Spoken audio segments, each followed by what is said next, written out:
maliwanag na sinasabi ni Attorney Conti na dapat ngang kabahan mga kababayan etong si Bato de la Rosa. Kasi nga mga kababayan, ang ICC ngayon tahimik lamang po na gumagalaw. Kumbaga mga kababayan, di ba dito sa atin, kapag merong isang tao na akusado, mas malimit mga kababayan na i-broadcast. Kaya yung taong akusado nakakapagtago, nakakalayo. Pero iba po yung ginagawang proseso at trabaho ng ICC. Tahimik lamang po sila nag-iimbestiga at kapag lumabas na yung arrest warrant ni Bato de la Rosa, automatic mga kababayan, magugulat na lamang itong si Bato de la Rosa, inaaresto na po siya. So ngayon, pakinggan po natin etong nakita nating balita galing po sa DZMM Teleradyo. Sabi po dito, AJK lawyer warns countries on accepting Duterte amid possible interim release. So ito ay patungkol din mga kababayan dun sa mga bansa na posibleng tumanggap kay Duterte kung sakaling mapagkalooban siya ng pansamantalang kalayaan. Ano po? So ngayon i-play po natin. O abangan natin yun, no? Tatawid ako sa isa pang usapin kasi sinasabi mo rin na ito yung lagi kong inaabangan Attorney Conti yung mga posible pang makasuhan. 'Di ba? Sabi mo hindi lang naman sa mga naging panayam sa iyo, hindi lang naman mga witnesses pa itong inaasahan natin in the days to come, but posible pang may mga bagong kaso, no? May mga bagong personality. Meron ka bang bagong update dito? I mean, may marites ka ba sa amin na eto, pakinggan nyo mabuti ito mga kababayan ma-share na ano ba ito? Paano bang takbuhan ito? May mga bago ba tayong aasahan sa mga susunod na araw na sa surface na pangalan? Ako, pasensya, wala. Pero walang malinaw na update din dyan dahil ang investigation, di kakaiba ito sa Pilipinas, di ba? Sa atin kasi, pag may akusado na, parang, yan na yun, tapos ng investigasyon. Sa ICC, pwedeng merong kaso laban sa isang tao or ilang tao, pero tuloy pa rin yung investigasyon. At doon napapasok ang dati na nating sinasabi na ang posibilidad na mahuli dyan si Senator Bato de la Rosa dahil isa siya sa mga co-perpetrator dito sa sistemang ito. May 5 pang ibang, kaya dapat mag-ingat si Senator Bato de la Rosa kasi hindi niya alam kung hanggang kailan lamang po niya may enjoy yung kanyang kalayaan mga kababayan. Dahil nga, kung titingnan nyo, maliwanag naman po yung sinasabi dito ni Attorney Conti, kung dito sa Pilipinas mga kababayan na sanay, ang mga kababayan Pilipino po natin na kapag merong akusado ay nai-broadcast agad, kaya nakakapagtago, nakakatakbo, iba po mga kababayan sa ICC. Sila po ay nag-iimbestiga pa rin at tahimik pa rin nag-iimbestiga mga kababayan. Kaya nga baka magulat na lamang po etong si Senator Bato de la Rosa isang araw, inaaresto na po siya. At na iba pang pangalan ng pulis. Hindi ko na uulitin kasi baka mamaya. Pero nasabi na ito noon mga pulis na naging bahagi daw ng pagpapatakbo ng Tokhang nationwide. Kaya ang hirap Talagang, ano ba gusto nyo? I-announce tapos makakatakas o walang aresto o hindi i-announce tapos may aresto? So mas lilinaw yan, Attorney Conti, after September 23 din? Palagay ko. Kasi paano tatanggapin ni Duterte yung charges Actually, pwede niyang aminin o diba? Kaya may ganun pa na. Pwede niyang sabihin, pinag-utos ko yan. Kasama ko nga si ganito Pero, pwede niyang ituro. Yung kasama ko, na hindi niya naintindihan yung sinabi ko Sabi ko naman, kill. Pero, diba? Pwede niyang i-qualify yung statement niya. O kaya ibunton yung sisi. Kumbaga sa iba. Magkalaglagan na. Parang gano'n. Pwede, no? Yari tayo dyan. Mahirap kasi dito na possible na mangyari mga kababayan kung etong si dating Pangulong Duterte biglang magbago na naman yung isip at biglang ang lahat ng sisi ay ibuntun po niya kay Senator Bato de la Rosa. Kasi aminin man po natin or hindi, especially yung mga DD-shit dyan, aminin nyo man or hindi, si Bato de la Rosa ang isa sa arkitekto ng madugong pakikipaglaban sa ipinagbabawal na bato. At si Duterte lamang mga kababayan ang nag-utos sa kanya, pero ang gumalaw ng lahat ng yon nung nag-uumpisa yan ay walang iba kung hindi si Bato de la Rosa dahil siya ang PNP chief nung mga panahon na yon. So para palang teleserye ngayon yan yung susunod na mga senaryo. Kasi ang kasunod niyan na magandang itanong, attorney, pag-usapan, itong mga hinihinging itong request for interim release ngayon, nabanggit yung Australia. Ano bang rito? Anong senaryo dito? Paano kinakalculate ito? Sa ano mo lang, sa knowledge mo, sa karanasan mo rin, paano kinakalculate ito ng mga bansang ina-applyan ng interim release request? Well, ano yung cooperation status nila sa ICC? Mahigpit ba yan? O pusa lang ba sila sa ICC? O sumali sila tapos kinalimutan na nila? Depende. So, yung bansa, di syempre, have we had previous relations with the ICC? Gaano kami kalaki magbigay? Yun. Yung Mag-donate, di ba? May mga ganun din na very assiduous, very masigasig. Magbibigay kami ng pera, magbibigay kami ng gamit, o magpapahiram kaming tao. Isang example niya, kunyari, Netherlands, ang tansya natin, talagang support. Kasi siya ang host country, nandoon ang court. Right. Pero parang isipin niya, kaya ko pa bang mag-host ng papalayain na detenido? Sa ibang bansa naman, posible, meron ng agreement.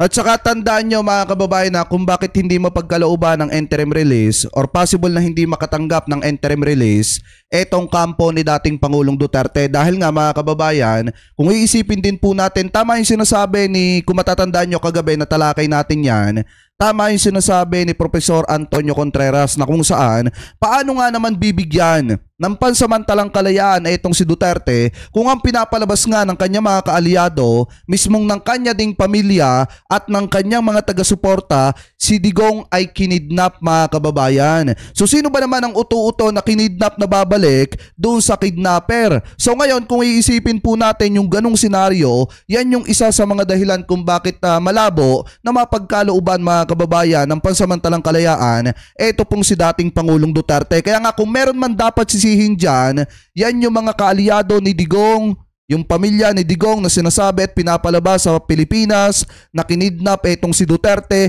at yung mga taga-suporta niya na basta lang sunod ng sunod kahit mali na yung sinusundan. Kaya nga kung titingnan nyo mga kababayan yung sinasabi dito ni Atty. Conti na kung saan mga kababayan depende sa mga bansa natatanggap dito kay Duterte at yung bansa na mga na may matibay na ugnayan dito sa ICC. So doon pa lang mga kababayan magkakaroon ng basihan kung may bansa nga natatanggap dito kay Duterte. Kaso nga lang ang problema kung matatandaan nyo noong mga nakarang araw, 'di ba, yung Belgium at saka yung Australia talagang ayaw nilang tanggapin. Etong si Duterte, sa madalit salita, ayaw po nilang ampunin. Ano po, so ngayon, ipagpatuloy pa natin ang ICC sa hosting kasi meron nang nangyari noon na nag-request. Banggitin ko na, Belgium tsaka Argentina. Okay. Meron talaga silang agreement noon pa man na, kung pwede kang pumunta dito. Pwede kang magpadala dito ng detenido. Tapos ito yung standard, ito yung parameters natin. Okay. Ayos na yun. Pwede ding meron ng experience pero walang usapan. Kumaga, case-to-case basis.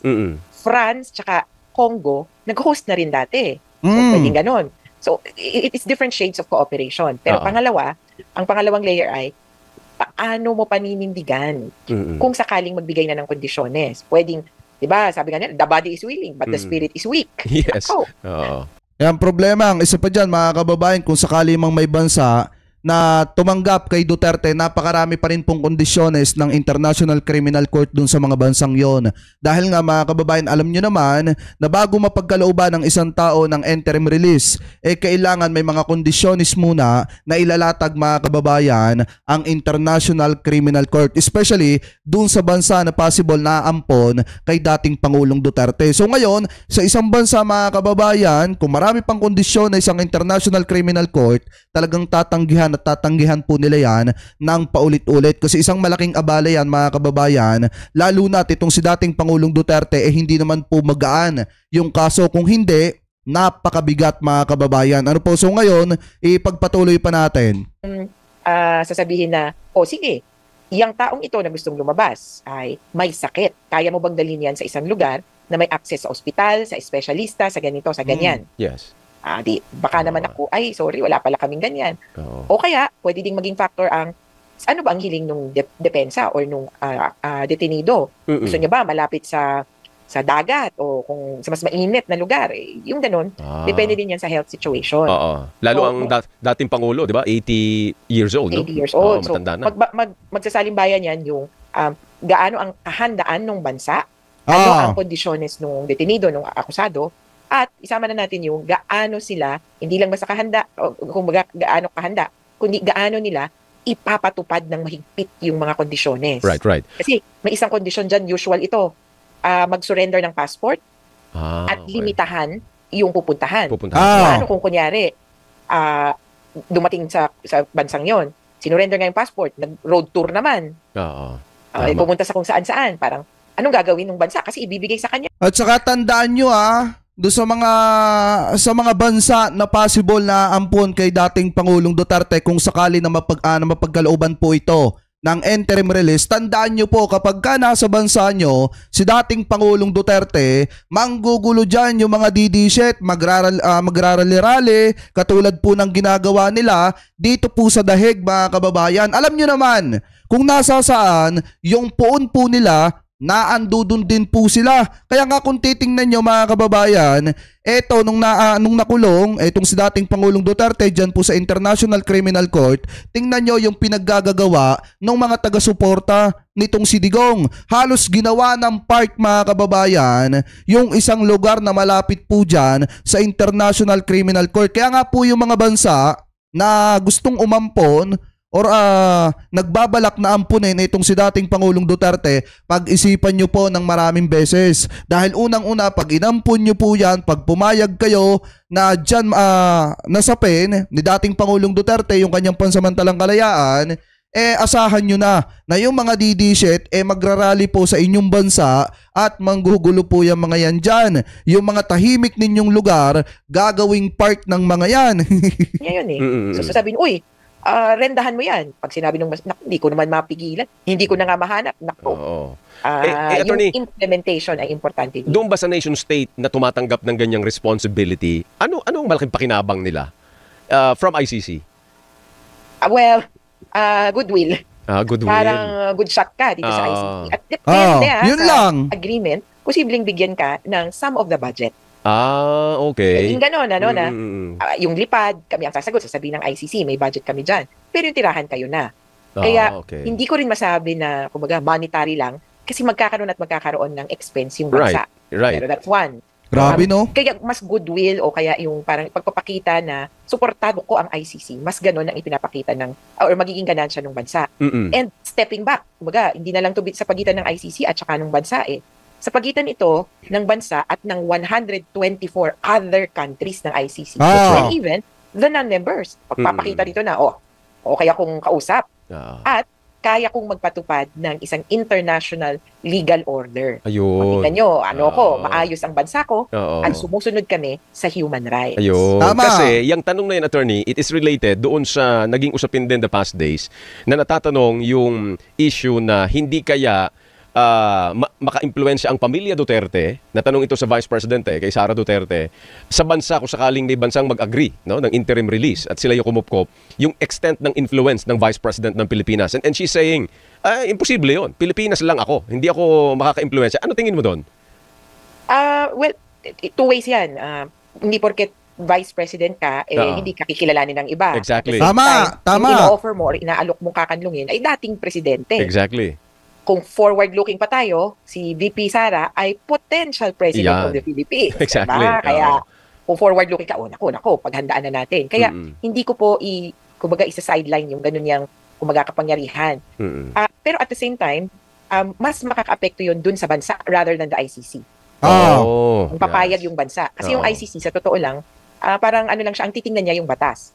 Tsaka tandaan nyo mga kababayan nang dahil po sa pagtanggi ng Australia at saka ng Belgium sa pag-ampon dito kay dating Pangulong Duterte, yan po mga kababayan ay pagbabasihan din nung ibang mga bansa na nag-iisip na ampunin etong si dating Pangulong Duterte kung sakali na mapagkalooban po ito ng pansamantalang kalayaan. Ngayon, pag nakita nila na may mga bansa na tumanggi kay dating Pangulong Duterte na kupkupin nito mga kababayan, mapapaisip din yung mga bansa na nag-iisip na kupkupin etong si dating Pangulong Duterte dahil ang iisipin nila mga kababayan, bakit tinanggihan ito ng Australia, bakit tinanggihan ito ng Belgium. So ngayon mga kababayan, magkakaroon pa sila ng haka-haka mga kababayan at pagtataka sa kanilang mga isipan. Kaya nga kung titingnan yung mabuti, kung tumanggi ang Australia at Belgium, may malalim silang dahilan kung bakit hindi nila gustong kupkupin etong si dating Pangulong Duterte. At yan ay titingnan din ng ibang mga bansa mga kababayan na miyembro ng ICC mga kababayan ng International Criminal Court. So ngayon, ipagpatuloy pa natin. Meron bang basihan para palayain ito? Yung mga bansa ay pwedeng mag-volunteer or kaya ito nga yung sabi ko parang medyo kakaiba to dahil nag-arigluhan. Diba? Parang sabi, meron na kaming receiving state. Pero may isa ding proseso na pwedeng may mag-apply sa ICC on legal grounds. O gusto ko pong ma-interim release. Si court, yung chambers, tatawagan yung Assembly of State Parties. So lahat ng miyembro ng ICC. At i-anunsyo doon, oy, mga member state, may gustong mag-apply si ganito, ganyan. Baka may gustong mag-host. At papakomentin yung Assembly of State Parties. Okay. So may ganon. Doon sa Assembly of State Parties, yung mga, kumbaga, na-influensya, nakausap, na naaawa kay Duterte, pwedeng mag-volunteer. Mas ganun yung isang nakikita kong according to process, kumbaga. Pero dito sa ginawa ni na VP Sara ng Duterte family, parang ang itsurahan, nag-scout na. Nag-scout, yes. Oo, ng mga bansa para malinaw na. Kaya malaki yung factor ng, kumbaga, influence. Kasi, kumbaga, nag-aregluhan na kayo bago pa man maipormal. That's right. Yung, kumbaga, yung request doon sa Assembly of State Parties or even sa korte nga Kasi, kumbaga, bago pa malaman ng korte, ng pre-trial chamber, bago pa masubmit, nakipag-usap na pala sa bansa. Ayun. Wala bang halimbawa ganon, no? At naulinigan ng ICC yung ginawang back-channeling na ganon, hindi yun ground para, hindi na pwede dyan. Kasi meron ng back-channeling na nangyayari pala dyan. Medyo, baka nga may influence. Kasi, forward-looking din, Attorney Conti, yung binanggit mo kanina na the damage could be more on the nation state, not sa ICC. Pero, ICC pa rin yung di ba? Parang all eyes pa rin sa ICC kasi sila naman ang nagde-decide what country kung sakaling i-release, no? Ang tingin ko naman, kumbaga yung ICC, kung papayag na yung bansa, ang importante kasi sa kanila, yung conditions. Tama. Kasi magbibigay ng condition yung ICC. Sige, dito sa mga nagbo-volunteer, kung anumang bansa yan, kaya mo ba na? For example, sasamsamin mo yung passport, lilimitahan mo yung dito lang siya pupunta ha. Gusto namin every month, ihaharap mo siya sa amin. Ayun. Ililipad mo yan ha. Tsaka tandaan nyo rin mga kababayan, gagawa ng paraan yung mga kaalyado ni dating Pangulong Duterte na maibalik sa dating Pangulong Duterte dito po sa Pilipinas mga kababayan. Kasi nga, kapag ka nasa sa Pilipinas po sila, lalo na kapag ka naandudun sila sa kanilang teritoryo na Davao, talagang makapangyarihan na sila doon mga kababayan. So ngayon, ang isang bansa na gustong umampon kay dating Pangulong Duterte, kapag ka si dating Pangulong Duterte ay nakatakas doon, magkakaroon sila ng bad shot sa ICC. So wala naman siguro mga kababayan na bansa na gustong mapasama ang imahe sa International Criminal Court. Kaya nga palaisipan sa marami kung sino nga bang bansa ang mangangahas na ampunin kung sakasakali na pagkalooban ng pansamantalang kalayaan etong si dating Pangulong Duterte, dahil napakalaki po talaga mga kababayan ng nakasalalay dun sa isang bansang yon na magtatangkang umampon kay dating Pangulong Duterte. Dahil kung sakaling makatakas etong si dating Pangulong Duterte at itaka siya ng mga kaalyado po niya at ibalik siya dito sa Pilipinas dun sa kanyang tirahan sa Davao mga kababayan, mababadshot naman yung isang bansa na kumukop kay Duterte pero napatakas nila etong si Digong. Mababadshot sila dyan sa ICC. Kaya nga palaisipan ng marami ito, palaisipan ng malalim ito sa mga kababayang Pilipino po natin, especially dun sa mga bansa kung sinong bansa ang mangangahas na ampunin etong si Digong. Dahil nga kung tumanggi ang Australia at Belgium, siguro ganun din mga kababayan yung naiisip nila na baka magdulot lang sa kanila ng matinding kaguluhan kung sakaling ampunin nila etong si Digong. Ano po ngayon, ipagpatuloy pa natin? Gusto namin, mabibidyo ko namin yan every other week. Yung mga ganun. Gusto namin may report. So, pakitama na lamang po ako mga kababayan na kung ako po ay mali. Mas doon siya magfo-focus rather than, I would say, influence. Doon sa bansa kasi. Walang ganun. Ano yan criminal court. Ganyan. That's right. Pero doon sa bansa, doon na magiging factor yung, kumbaga, anong tingin sa atin ng ibang tao, anong tingin sa atin ng ibang mundo. Tapos, idagdag ko na rin yung parang security considerations. Kaya ito medyo negative sa mga Duterte, no? Pero, or positive din. Kasi kung saan man siya pupunta, parang itong bansang ito, kung saan man niya hinihiling na pumunta, mapapag-isip tungkol dun sa kaya ba niyang i-secure si Duterte. Not only as a matter of, kumbaga, persen, dahil detenido yan, kundi i-secure dahil marami ang supporter na dadayo. Yan yung sinasabi ko sa inyo mga kababayan. Yan yung sinasabi ko sa inyo kanina. Na kung saan, kung nasa saan etong si Duterte, tiyak na susundan yan ng mga taga-suporta po niya na makikitid po ang utak. At ang isa pa dyan mga kababayan, Sabi ko nga po sa inyo, may mga kaalyado itong si Duterte at hindi naman po basta-basta. Lalo na may mga kaalyado siyang senador, ang anak niya, vice-presidente, kayang-kaya nilang gumawa ng paraan para itakas itong si Duterte doon man sa bansa na pagkalooban na manasap niya yung pansamantala po niyang kalayaan. So ngayon, mapapaisip, yung isang bansa, kaya ba niyang isecure etong si Duterte? Kaya ba niyang bantayan etong si Duterte, mga kababayan? Kaya nga po siguro yan din yung mga dahilan kung bakit hindi siya kinupkop ng Australia at saka po ng kung bakit hindi nag-agree na kupkupin ng Australia at ng Belgium etong si Duterte. Ano po, kung bakit tumanggi yung mga bansang yon? No? Kaya ba nilang mag-issue ng visa? Kaya ba nilang mag-facilitate ng mga flights? Paano pag naging pilgrimage area yan? Pero itong pinag-uusapan natin, mga kababayan, ito ay kung sakali lang na pagkalooban siya ng interim release. Pero sa pagkakaalam ko, mga kababayan, at may personal opinion din, mukhang malabo po na manasap or mapagbigyan ng ICC ng pansamantalang kalayaan ito pong si dating Pangulong Duterte. Kasi nga, sino ba naman nga ang uto-uto na pinalalabas na kinidnap ka pero babalik ka din dun sa tao na nag-kidnap sa'yo. Kaya nga, mga kababayan, malabo yung interim release ni dating Pangulong Duterte, lalo na ngayon, at hinaharang ito, mga kababayan, pinipigilan ito ng prosecution dyan sa International Criminal Court. Ano po ngayon, ipagpatuloy pa natin? Tama. Kontrolado niyo ba kung sinong mga tao na makakausap niya? Yung gano'n. So kumbaga, attorney, on the whole, no, ang nababasa ko, at salamat dahil binigyan mo kami ng, alam mo, parang ano na to, attorney, no, international politics. Kumbaga, it's both legal and political. But in the case of the issue ng interim release, kung sinong tatanggap, kumbaga malinaw sa sinasabi mo na walang legal, parang walang legal structure sa pagpapanagot kung meron mga makaka-impluwensya ang pamilya Duterte sa ganitong bansa. Walang ganun ng ICC. It's really image, no? It's really, public relations. Parang ganun ang nababasa ko.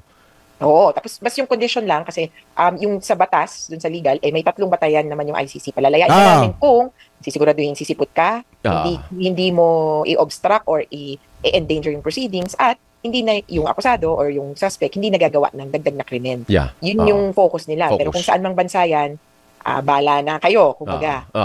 So sige. So siguro ang sunod na Tsaka take note, mga kababayan, kung matatandaan nyo, kaya siguro din tinanggihan ng Australia etong si dating Pangulong Duterte kasi ginawa niyang katatawanan dati yung isang hindi kaaya-ayang pangyayari na kung saan parang isang Australia na ata po yung yung sangkot, mga kababayan, na binastos ni dating Pangulong Duterte. Biruin nyo ginahasa na nga yung isang Australiana pero nagawa pa ni Duterte gawing katatawanan. At siguro yan din yung isang dahilan kung bakit, mga kababayan, tinanggihan ng bansang Australia ito pong pagkupkop or posibleng pagkupkop kay dating Pangulong Duterte. Ano po ngayon, ipagpatuloy pa natin. Ano lang tanong dyan kailan kaya sila magde-decide regarding that? Is it too soon or malayo pa nating malaman yan? Ako palagay ko soon tayong isa pang sasagot. Ang naman yan, narinig na ba lahat ng dapat magsalita? Kapagsalita na of course, yung defense, sumagot na ang prosecutor, sumagot na ang mga biktima. Kaso hindi pa natin naririnig yung sinasabi na redacted na receiving state. Yes. Hindi pa nagko-confirm yun. Sabi ko nga, mag-ingat din tayo, baka mamaya, kumbaga, katulad ng nangyari sa prosecution na iba pala. So, inintay yung sa receiving state. Ang tingin ko lang, baka nagsalita na hindi pa natin alam kasi secret dahil iniingatan nila yung pangalan ng receiving state. Yes. Pero kung nakapagsalita na yon o kaya yon o yung Assembly of State Parties, di makakapagpasya na itong ICC sooner. Sabi ni Deodito Lucena, sa Iran na lang bigyan ng interim release si Duterte for sure, hindi na mag-o-oppose ang prosecution panel. Kaya nga bakit hindi doon na lang sa Iran, mga kababayan, or doon sa bansang kaalyado niya, sa China?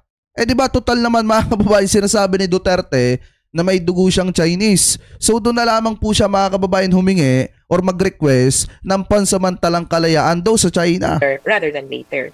Ang tingin ko lang, posible ding i-weigh ito dahil may isa pang issue di ba, na pinapakonsider si Duterte. Yung challenge to jurisdiction. Yes. So parang doon naman, ipalagay mo na ako ng tuluyan, ng permanente kasi wala kayong kapangyarihan. Pwede ding isipin ng ICC na, teka, oo nga, may ganito pa. Pwede ipagsalimbayan. Pero palagay ko ito muna, kung hindi tayo makarinig sa kanila ng kahit parang malinaw lang na punto within the next week, baka mag-drag on hanggang talagang hindi pa makasagot ang Assembly of State Parties. Ayun. Sige. Nako, attorney, salamat as always sa iyong maliwanag.